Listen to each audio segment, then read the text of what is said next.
Hello everyone! Today we are revealing No Way Out of Texas in Your House 1998. The show is all about one question: who replaces Shawn Michaels in the main event? Shawn Michaels is officially out with a back injury, and that changes the entire direction of the show. Triple H and the New Age Outlaws are now down a man, and nobody seems willing to say who, if anyone, is stepping in. DX keeps promising they have a plan, but as the night goes on, it becomes clear that even they might not know what the plan actually is. Meanwhile, the road to WrestleMania is fully underway. Steve Austin's the hottest thing in wrestling, Ken looks unstoppable, and almost every storyline tonight feels like it's treading water until the biggest show of the year. First match, the Headbangers vs Mark Mero and artists formerly known as Goldust, with Luna Vachon and Sable at ringside. The show opens with a classic Attitude Era Formula match. Mero and Goldust are united by their shared hatred for Sable, even if nothing else about them really lines up. Mero sends Sable to the back immediately for heat, and it works. The crowd is firmly behind the Headbangers from the start. The match itself sticks to the basics. The babyfaces got some early offense, Thrasher ends up insulated, and the heels take turns wearing him down. Thrasher gets busted after being sent face first into the steps, which adds a bit of urgency to everything. Mero and Goldust control things until Thrasher counters a TKO on tap into a DDT, setting up the hot tag to Mosh. The finish is busy but effective. Luna and Sable both get involved, the Headbangers pull off a quick switch, and Thrasher cradles Mero for the 3 count. After the match, Sable completely steals the spotlight. She shoves Mero down to a massive fraction, leaving him furious and embarrassed. The match does its job, but the angle afterwards is what the crowd really remembers. Next, WWF White Heavyweight Championship. Taka Michinoku vs Pantera. Sonny handles ring announcing, Brian Christopher joins commentary, and the crowd settles into a quieter mode. Pantera controls much of the match by targeting Taka's back, and Taka sells the damage well, struggling every time he tries to do a comeback. The wrestling here is solid and well structured, even if the audience never fully gets invested. Pantera pushes hard, but after missing a moonsault, Taka finally finds an opening. A powerbomb counter leads to Misao drop kick, and soon after Michinoku driver puts Pantera away. Taka retains and then dives into Christopher Daniels and Jerry Lawler before escaping through the crowd, getting one of the bigger actions of the match. After that, we got the Godwins vs the Quebecers. This one never really gets off the ground. Both teams come across as heels, and the crowd doesn't support onto anyone. The action is okay, but nothing feels urgent or important. Pierre gets a brief run after tagging in, but it doesn't last much. The Godwins eventually take advantage of a distraction to score the win, and afterwards they dump Swap over the Quebecers, effectively writing them off television. It's a match that exists, and not much more than that. Next, NWA North American Championship match. Jeff Jarrett with Jim Cornette vs Bradshaw. This is the first NWA title match defense on a WWF pay-per-view, and it's framed as a clash between old school wrestling and raw aggression. Bradshaw starts strong, using his size and power to keep Jarrett on the defensive side. Jarrett relies on Cornette's interference to survive, slowly shifting the focus to Bradshaw's leg in hopes of setting up the figure 4.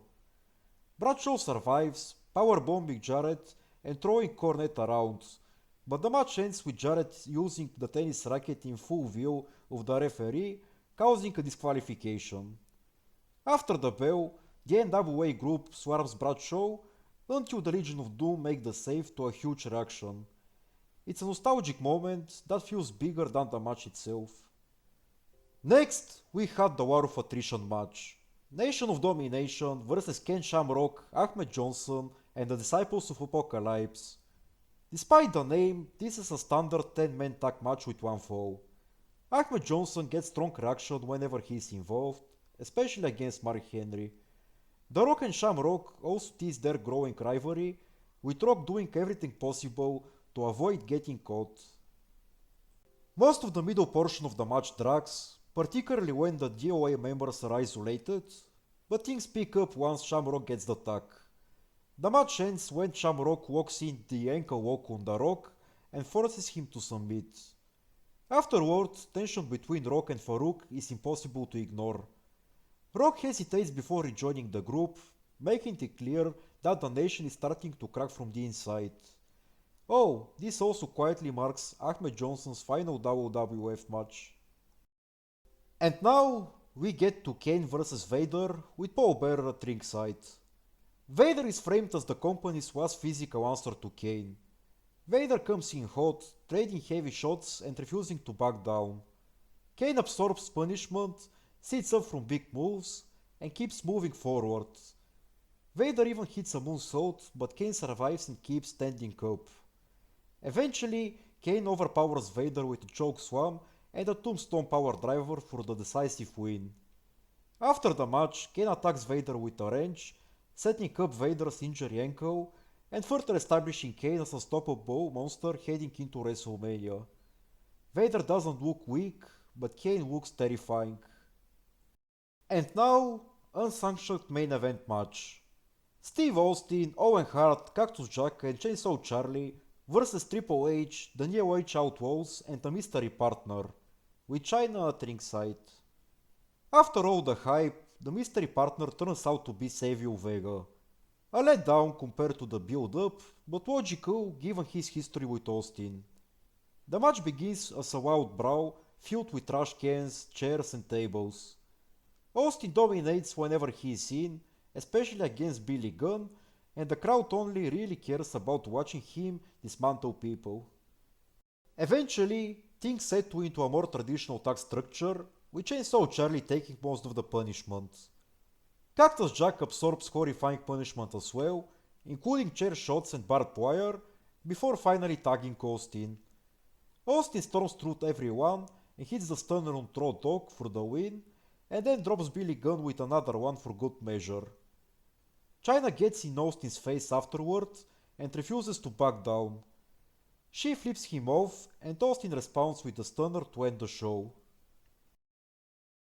The show lives and dies with Steve Austin, and that's not a bad thing.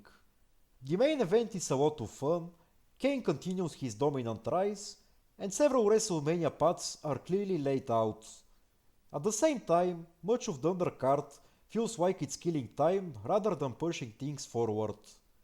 As a standalone pay-per-view, No Way Out of Texas is uneven, but as a stepping stone toward WrestleMania 14, it does what it needs to do. Everything is now lined up. Austin is red hot, Kane feels unbeatable, and WrestleMania is right around the corner. If you enjoyed this recap, don't forget to like, comment, and subscribe for more classic WWF reviews. Thanks for watching, and until next time, I'll see you at ringside.